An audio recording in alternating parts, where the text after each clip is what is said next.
Olá, pessoal. Olá, bem-vindos.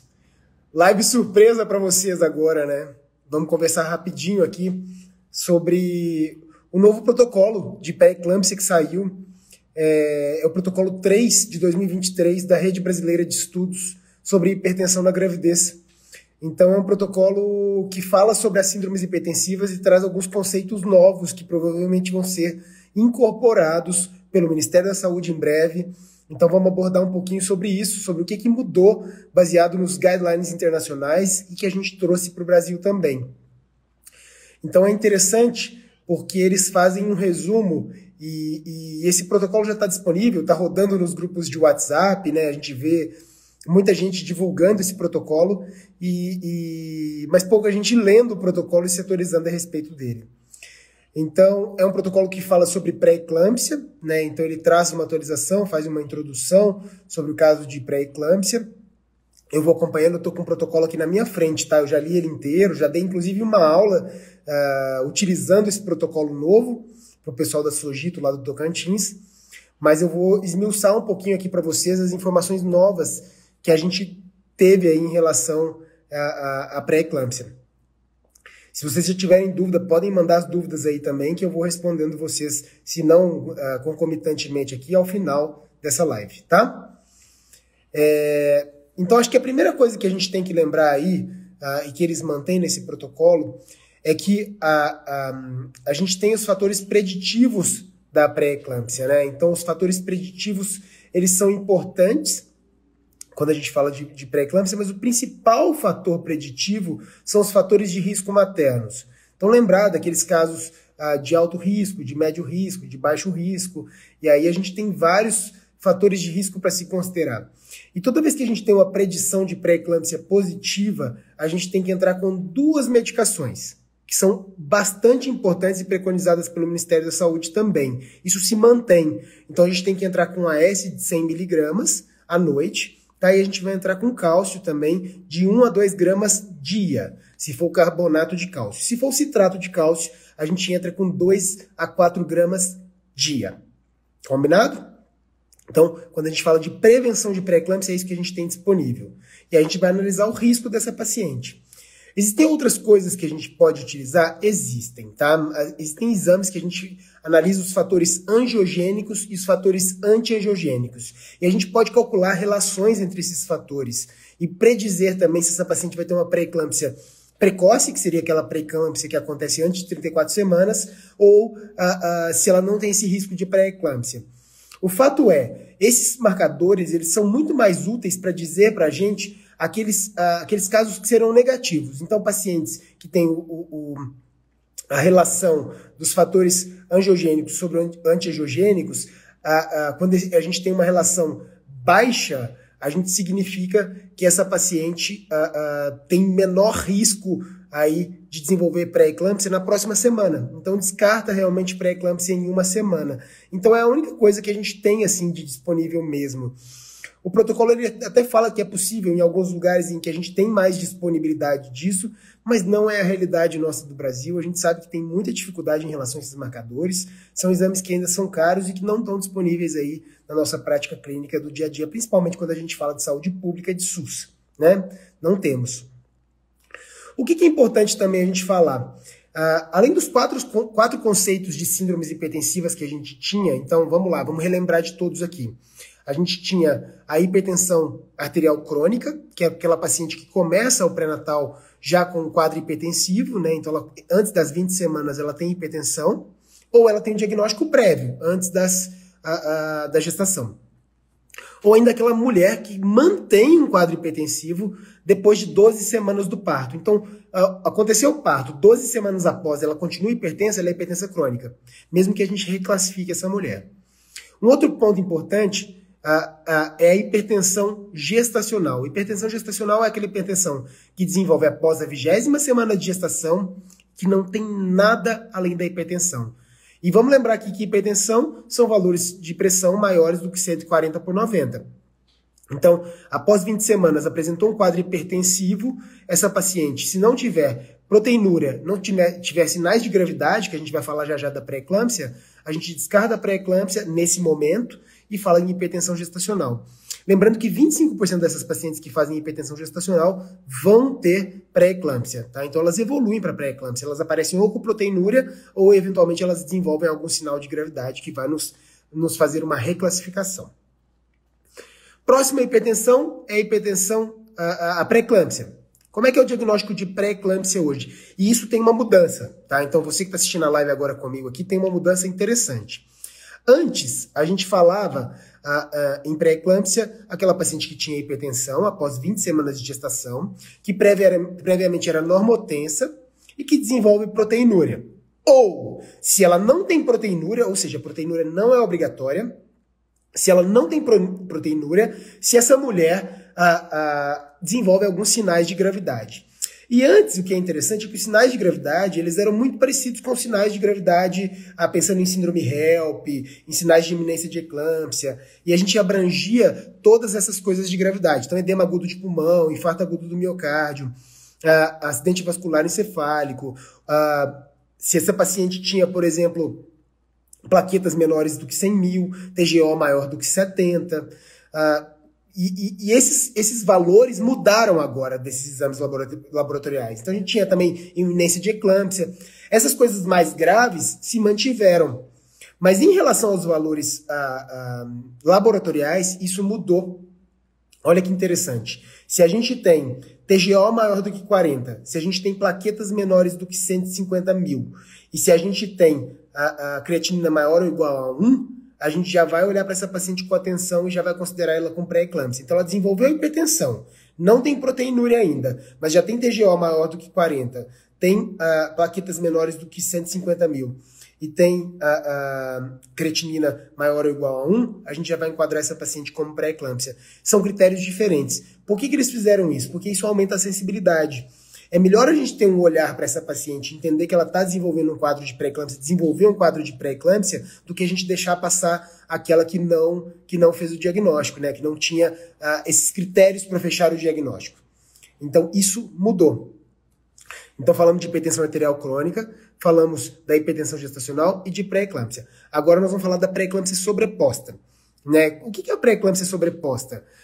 É aquela mulher que tem uma hipertensão arterial crônica, então ela tinha pressão alta no começo da gestação, ou ela tinha pressão alta antes de engravidar, e após a 20ª semana de gestação, ela piora os níveis pressóricos. Ela usava as medicações, estava super controlada, de repente, após a 20ª semana de gestação, ela começa a piorar os níveis pressóricos, ou precisa de associação de drogas antihipertensivas, ou ainda, ela começa a ter proteinúria que ela às vezes não tinha no começo da gestação, ou se ela tinha proteinúria no começo da gestação por conta de uma hipertensão crônica, que ela já tinha lesão renal, essa mulher, se ela tiver um aumento de 3 vezes a proteinúria, também a gente fecha o diagnóstico de pré-eclâmpsia sobreposta, a hipertensão arterial crônica. Então, esse é o conceito que ele se manteve. Mas depois desses 4 conceitos, agora esse novo protocolo, ele acrescentou mais um, que é a hipertensão do jaleco branco. Vocês lembram da hipertensão do jaleco branco? Que é aquela paciente que tem pressão alta só durante as consultas médicas. Então eles até falam de hipertensão mascarada, enfim, de outras situações, mas que eles assumiram para a gestação somente a hipertensão do jaleco branco. A hipertensão do jaleco branco é aquela que a paciente, durante a consulta, tem uma pressão alta, mas aí você manda ela fazer um mapa, manda fazer uma curva de pressão arterial, a pressão dela está normal. Mas por que eles incluíram essas pacientes? Porque eles perceberam que as mulheres que têm a hipertensão do jaleco branco, elas têm um maior risco de desenvolver pré-eclâmpsia. Por isso que elas foram incluídas também nesse protocolo. Então, essa também é uma novidade que a gente, inclusive, nem fala nas aulas ainda, né? Porque não deu nem tempo, foi algo realmente super recente que não deu nem tempo de atualizar ainda, tá bom? Que mais que a gente tem de novidade aqui? Tô rolando aqui o manual para poder falar para vocês, né? Vou até falar aqui para vocês também da pré-eclâmpsia. Vou ler para vocês, porque eu falei, mas eu posso ter esquecido de alguma coisa. Então, pré-eclâmpsia, manifestação de hipertensão arterial identificada após a 20ª semana de gestação, associada a proteinúria significativa ou disfunção de órgãos-alvo, como contagem de plaqueta menor do que 150 mil, disfunção hepática com transaminases maiores do que 40, insuficiência renal, creatinina maior ou igual a 1, que foi o que eu disse, né? Mas as outras coisas também que incluem edema pulmonar, iminência de eclâmpsia ou eclâmpsia.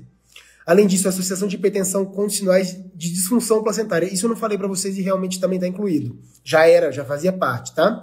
Então, se tiver restrição de crescimento fetal, alterações de Doppler, também chama atenção para o diagnóstico de pré-eclâmpsia, mesmo na ausência de proteinúria. Combinado? Então, a gente vai manter isso aí. E isso foi uma coisa que houve modificação e que vocês precisam saber. O que mais que a gente tem de novidade? Quero dúvidas, viu? Tô vendo que entrou muita gente aqui, mas eu quero perguntas também. Podem perguntar se vocês tiverem dúvidas sobre o tema. Tô voltando aqui já no chat, nas entradas, para ver se tem alguma dúvida. Por enquanto, nenhuma. Então, se alguém tiver dúvida, mandem aqui que eu vou ter o maior prazer de responder. Lembrando que o que é proteinúria significativa, né? Existem 3 formas da gente dosar a proteinúria. A primeira delas é a gente fazer uma proteinúria de 24 horas, que é a que provavelmente todo mundo conhece, né? Quando a gente tem uma proteinúria de 24 horas maior ou igual a 300 miligramas no dia, a gente vai falar que essa paciente tem proteinúria significativa. Mas hoje a maneira mais fidedigna da gente fazer essa proteinúria é fazer uma relação proteinúria-creatinúria. Como é que a gente faz isso? A gente coleta uma amostra isolada de urina e dosa a proteinúria e dosa a creatinúria e faz essa relação. Se a relação for maior do que 0,3, a gente fala que tem proteinúria significativa. Mas não tenho, por exemplo,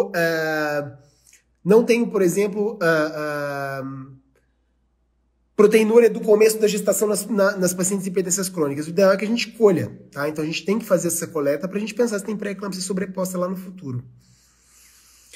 Outra coisa que a gente pode utilizar, que é a terceira maneira da gente fazer, é a proteinúria de fita, o dipstick. Então, por exemplo, eu tenho uma paciente que eu não tenho acesso ao exame laboratorial de forma rápida, não vai sair esse exame tão rápido, essa proteinúria, creatinúria, relação, não vai sair também a proteinúria de 24 horas, eu posso fazer o dipstick. Eu coloco ali, se ela tiver mais do que uma cruz de proteinúria na urina, eu já vou falar que essa paciente também tem proteinúria significativa. Juliana fez uma pergunta aqui, hipertensão pós 20 semanas, mais restrição de crescimento, pré-eclâmpsia, Juliana, perfeito. Ela não tinha hipertensão crônica, e ela desenvolveu hipertensão na gestação após 20 semanas, e ela desenvolveu restrição de crescimento, é pré-eclâmpsia. Beleza? Se relação for positiva e a de 24 horas negativa, com datas próximas, qual tem maior preditivo positivo? Amanda, hoje o que a gente preconiza mais é a relação proteinúria-creatinúria, tá? Ela é mais fidedigna. A gente percebe que a gente tem melhores resultados. Então, considerar a relação. Aliás, não sei nem o que fez as duas, né? Só para confundir cabeça mesmo. Mas o ideal é que a gente, se tiver que escolher uma, escolhe a relação proteinúria-creatinúria. Parece ser um resultado mais fidedigno, tá? Que mais, gente? Deixa eu rodar aqui o protocolo e lembrando para falar para vocês as coisas. As coisas antigas mantiveram. Crise hipertensiva é quando a gente tem uma pressão arterial maior ou igual a 160 e ou 110, persistente. A iminência de eclâmpsia é quando tem alterações visuais, alterações do sistema nervoso central e alterações ou epigástrica ou do hipocôndrio direito, né? Juliana, se hipertensão crônica e SIOR classifica como sobreposta? Ainda não, Juliana, porque você tem que lembrar, se ela tem hipertensão crônica, ela também pode fazer restrição de crescimento, tá? A gente só vai fazer isso se ela tiver uma piora dos níveis pressóricos ou precisar de outros antihipertensivos. Aí sim, e se ela fizer restrição de crescimento, a gente vai fechar como pré-eclâmpsia. Mas lembrando que se ela já tiver uma piora dos níveis pressóricos após a 20ª semana, a gente já tem uma tendência a classificá-la como pré-eclâmpsia, principalmente se tiver proteinúria. E se tiver restrição de crescimento associada, também a gente vai incluí-la como pré-eclâmpsia sobreposta. Beleza? Mas se for só a hipertensão crônica e não teve piora dos níveis pressóricos, não precisou de mais antihipertensivo e a restrição de crescimento, aí complicado, né? Porque a hipertensão por si só também pode dar restrição de crescimento. Beleza? Deixa eu rodar mais aqui o protocolo, ver o que mais que a gente pode falar. Uma coisa que foi acrescida, que eu acho que é bacana a gente comentar, quando a gente fala de síndrome HELP, por exemplo, que a gente vai fazer análise laboratorial da síndrome HELP, a gente fala que o DHL tem que estar maior do que 600, a concentração de bilirrubina indireta maior ou igual a 1,2. Isso tudo se manteve, tá, gente? Presença de esquizócitos e equinócitos em sangue periférico. Para fazer análise de comprometimento hepático, o valor continua o mesmo, tá? 70. É só para o diagnóstico de pré-eclâmpsia lá, não é HELP, tá? Que a gente mudou para 40. Então, e a plaquetopenia também a gente define como abaixo de 100 mil. Então, esses valores se mantiveram para síndrome HELP. Mas o que foi acrescido também que vale a pena a gente considerar? O uso de aptoglobina. Vocês já ouviram falar em aptoglobina? A aptoglobina é uma substância que transporta a hemoglobina que está livre no sangue. Então, se acontece uma hemólise, essa hemoglobina cai na corrente sanguínea. E ela precisa ser transportada de uma forma tranquila para que passe pela filtração renal. E é a aptoglobina que faz isso. Então, se a gente tiver uma redução de aptoglobina, a gente pode falar que essa paciente está tendo hemólise também. Então, uma aptoglobina menor do que 25 é sugestivo de síndrome HELP. Tá? Olha que interessante. Porque ela está sendo utilizada para fazer essa ligação com a hemoglobina. Tá? E aí está sendo consumida, por isso ela acaba sendo diminuída. Beleza? Então isso foi uma coisa que acrescentou também no diagnóstico de síndrome HELP. Que mais, gente? Dúvidas? Vão mandando dúvidas aí. Deixa eu ver se chegou mais alguma coisa aqui enquanto eu perguntei. Não, enquanto eu falei. Deixa eu ver aqui o que mais aqui. Estou rodando o protocolo todo. O conceito de pré-eclâmpsia precoce e tardia, né? Eu até falei no comecinho da nossa live, mas vou repetir aqui. Pré-eclâmpsia precoce é aquela que acontece antes de 34 semanas e pré-eclâmpsia tardia é aquela que acontece após 34 semanas. Em geral, a pré-eclâmpsia precoce, que acontece antes de 34, está relacionada a fatores imunológicos, a uma placentação deficiente. É uma mulher que às vezes nem tem comorbidade, muita comorbidade, e ela faz uma placentação deficiente. E começa com pré-eclâmpsia de forma muito precoce. A pré-eclâmpsia tardia, em contrapartida, está mais relacionada àquelas pacientes que já têm alguma síndrome metabólica, que têm alguma doença de base, como hipertensão e diabetes. Então, elas tendem a fazer mais pré-eclâmpsia tardia. Então, esse é um conceito bacana também de saber. A Sinara está perguntando aqui se houve alguma mudança nas medicações hipotensoras. Continua a metildopa como primeira escolha? Sinara, na verdade, assim, eles não colocam como primeira ou segunda escolha. O que eles falam é que o bloqueador de canal de cálcio ou a metildopa podem ser a primeira escolha, então as duas medicações podem ser a primeira escolha. Se quiser começar com o bloqueador de canal de cálcio primeiro, antes da metildopa, tá autorizado, tá? Agora, como terceira droga, aí eles colocam opções. E isso é bacana também, porque a gente, desde que o Pindolol saiu do mercado, a gente acabou tendo dificuldade de instituir qual que seria a terceira droga. Mas qual que é o preconizado agora como terceira droga? Ou hidralazina via oral ou carvedilol, tá? Então a gente tem essas duas drogas aí como drogas para a gente utilizar na gestação. O carvedilol também foi introduzido. A gente já via isso, né? Já tinha isso também, mas meio que se manteve isso. Mas eles se posicionaram melhor para facilitar a nossa vida. Porque muita gente vinha me perguntar, mas qual a terceira droga? E a gente ficava sempre naquela, né? Sambando, patinando para responder, porque realmente não tinha. Apesar da gente usar na prática clínica. E esse protocolo trouxe algo mais direcionado para a gente. A Marina está perguntando se houve mudança nos critérios para o uso de sulfato de magnésio.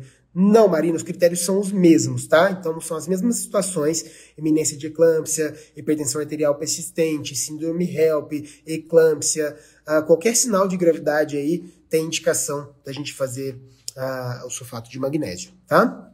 Então isso se manteve, felizmente. O que mais? Lembrar que isso não mudou também, tá? Mas só para relembrar vocês, aproveitar que a gente está falando disso.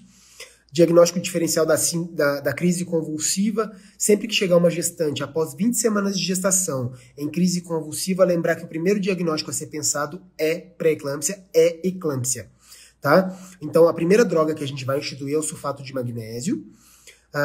E aí se essa paciente tem crise convulsiva depois de novo, mesmo em vigência do sulfato, tendo feito dose de ataque e estar na dose de manutenção, a gente faz mais metade da dose de ataque.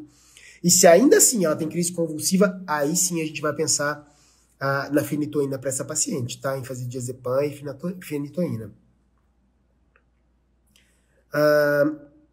A Evelyn aqui está perguntando, hidralazina ou carvedilol? Isso, hidralazina ou carvedilol, é uma das duas drogas.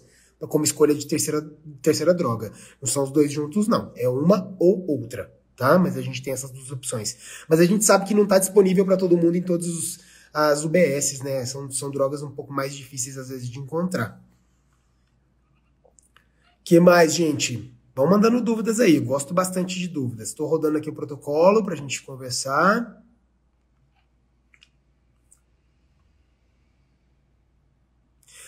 Um detalhe importante, que eu falei da prevenção da pré-eclâmpsia, né? Eu falei do uso de AS de cálcio. Antes o Ministério da Saúde falava que a gente tinha que entrar com cálcio até 20 semanas. Esse protocolo se posicionou um pouquinho mais interessante. Porque o que ele diz? Que o cálcio ele pode ser instituído já no primeiro trimestre, ali, no começo da gestação. E o AS ele tem que ser introduzido a partir de 12 semanas, até no máximo a 16ª semana. Na prática, eu já vou falar como eu já fazia para minhas pacientes, eu faço sempre, é que a gente introduza o AS e o cálcio nas 12 semanas. Em 12 semanas ali, começa o AS e o cálcio para essas pacientes que têm risco de evoluir com pré-eclâmpsia. A Sinara fez outra pergunta: crise convulsiva mesmo sem hipertensão considerar como eclâmpsia em gestantes após 20 semanas de gestação? Sim. Até porque muitas dessas gestantes vão abrir o quadro de pré-eclâmpsia com a eclâmpsia, né? Infelizmente. São pacientes que não foram diagnosticadas anteriormente como pré-eclâmpticas e elas chegam na maternidade para a gente como eclâmpsia. E aí, depois que a gente inicia o sulfato de magnésio, a gente vai coletar a história melhor, vai ver se ela tem epilepsia, né? Porque ela tem que ter uma história muito típica de epilepsia para a gente considerar que essa paciente tem um quadro epiléptico e não um quadro de pré-eclâmpsia. E o sulfato de magnésio é uma droga muito tranquila e ela de fato, protege o sistema nervoso central.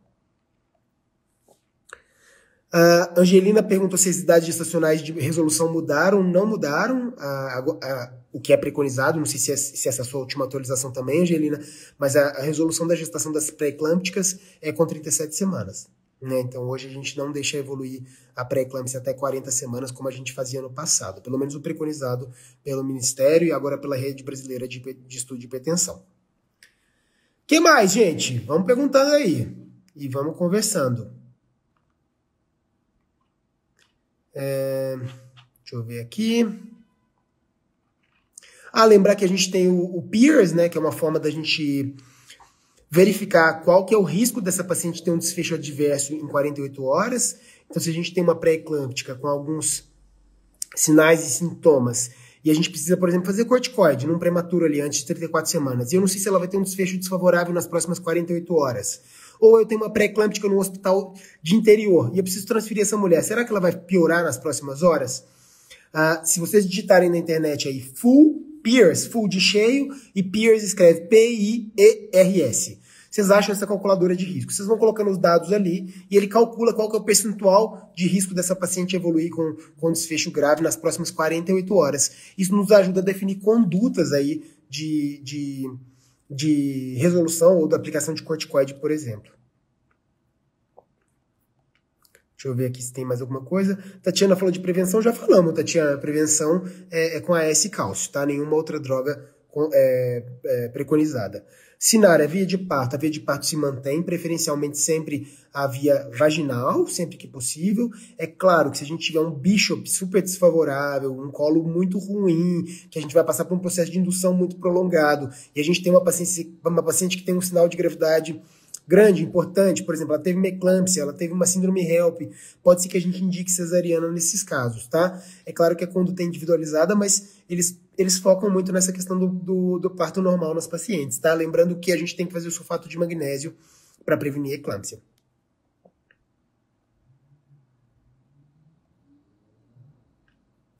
Roberta, nesse protocolo novo eles não colocam isso, tá? Mas só para sua ciência aí, em geral a hipertensão gestacional ainda é um dilema, porque tem gente que fala que ela deve ser encarada como a pré-eclâmpsia e deve ser resolvida com 37 semanas, e tem gente que encara que ela pode ser levada a 39 semanas e 6 dias. Em relação à hipertensão crônica, ela depende dos níveis pressóricos da paciente e do controle pressórico dessa paciente. Então, em geral, é após 37 semanas, mas a gente vai definir a resolução baseado nos níveis pressóricos. Se ela tiver hipertensão grave, por exemplo, se ela tiver pressões difíceis de controlar, acima, por exemplo, 160/10, essa paciente vai ser resolvida com 37 semanas também. Mas são coisas mais individualizadas, tá? E a gente vai classificar entre leve, moderada e grave, e a gente vai definir a resolução baseado nesses níveis pressóricos. Mas pré-eclâmpsia ficou como 37 semanas para todo mundo. Certo? O que mais, gente?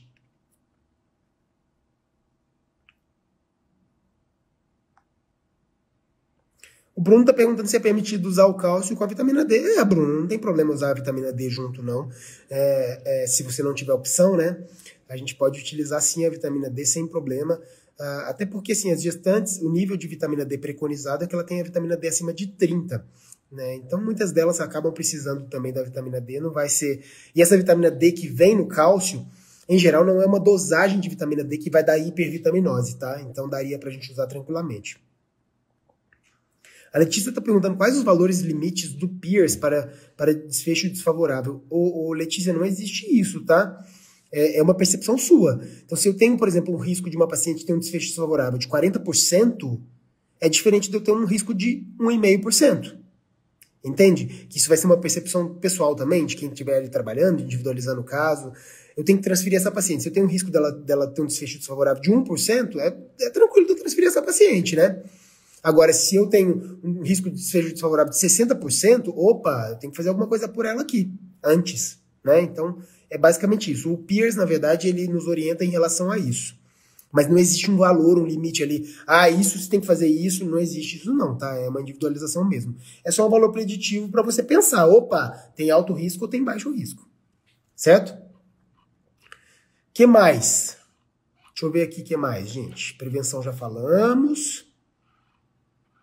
E está disponível no SUS, isso é interessante, né? No Sistema Único de Saúde.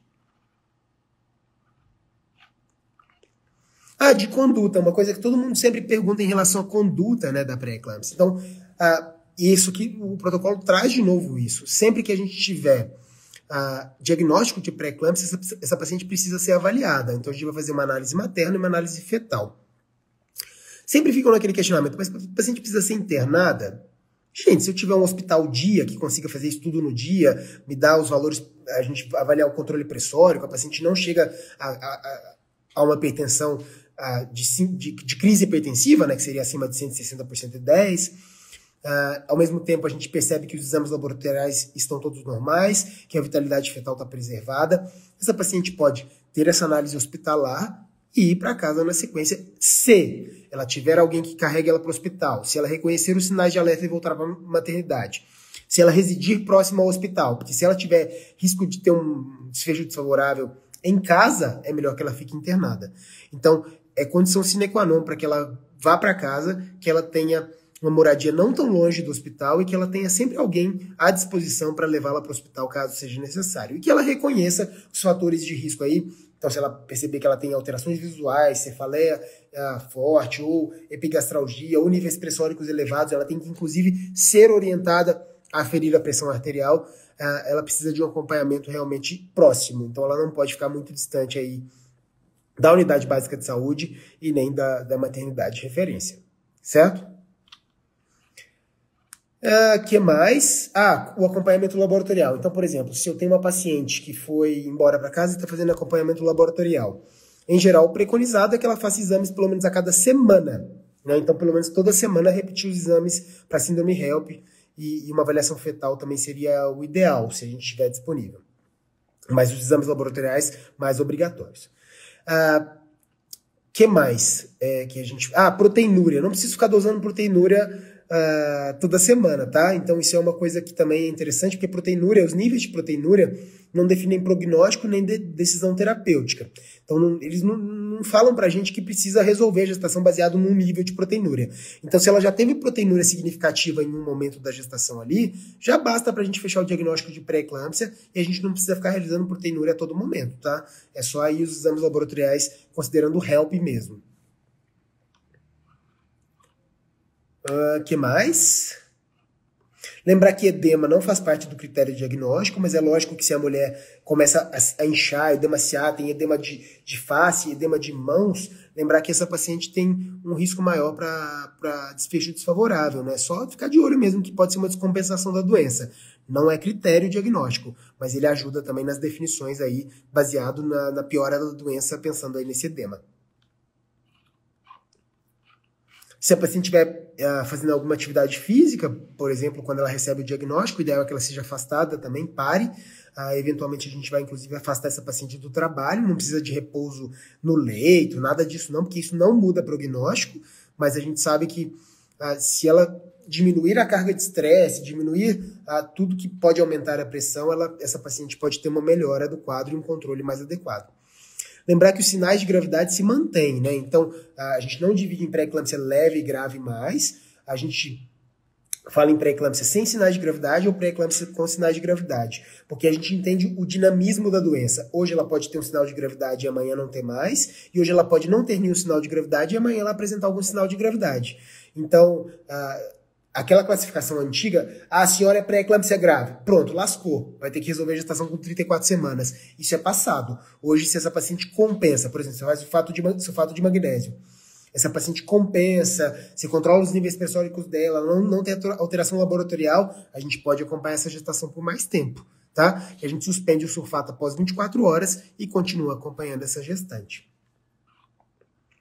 O que mais, gente? Dúvidas, pessoal? Estamos caminhando para o fim da live aí, né? Era só para fazer essas atualizações para vocês, que eu acho que é bastante importante.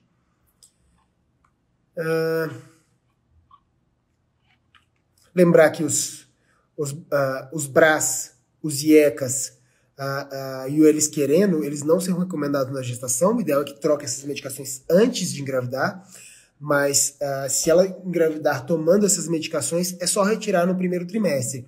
Essas drogas não são teratogênicas, tá? Principalmente falando de IECA e de BRA. O que elas têm é uma nefrotoxicidade fetal, então elas podem causar danos para o rim fetal. Então não são teratogênicas, é só suspender na hora que engravidar. Mas o ideal é que, se ela tem planejamento reprodutivo, é que a gente suspenda essas medicações antes de engravidar. O que mais, gente? Nenhuma dúvida? Tá todo mundo sabendo tudo aí? Ninguém tem dúvida se mudou alguma coisa? Como é que faz?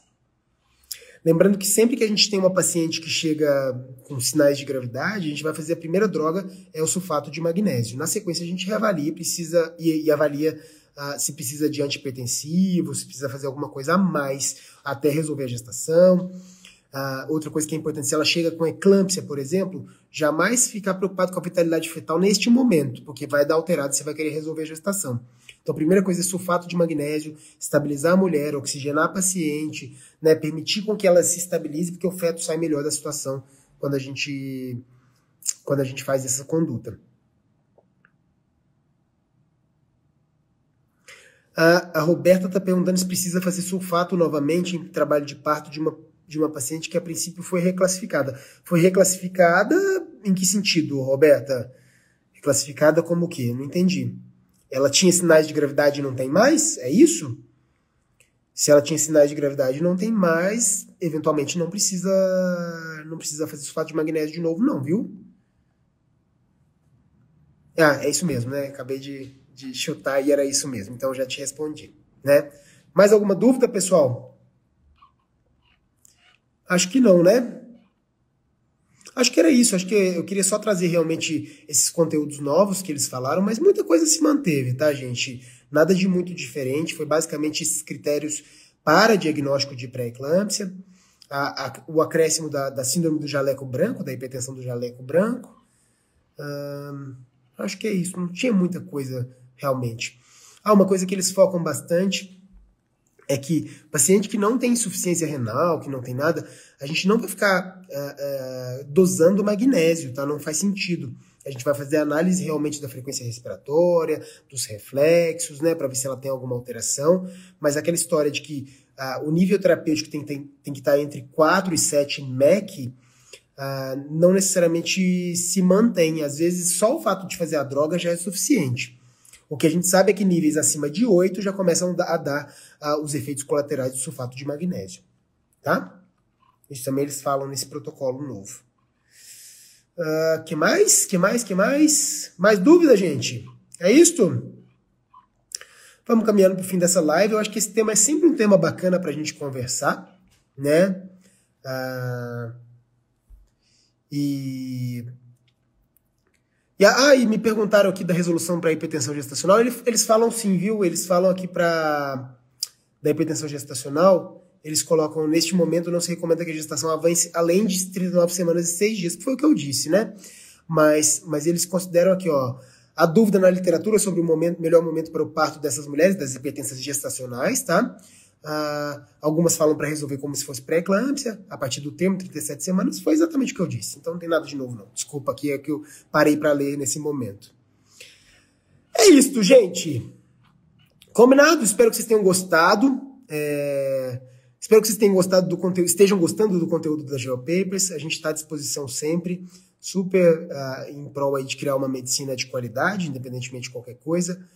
Nosso objetivo não é só vender, claro que a gente também tem essa fonte de renda, que seria do curso, mas o nosso objetivo não é só esse, o nosso objetivo é criar uma comunidade médica forte, de pessoas que saibam cada vez mais os conteúdos da ginecologia e obstetrícia e possam oferecer mais qualidade na assistência das nossas pacientes.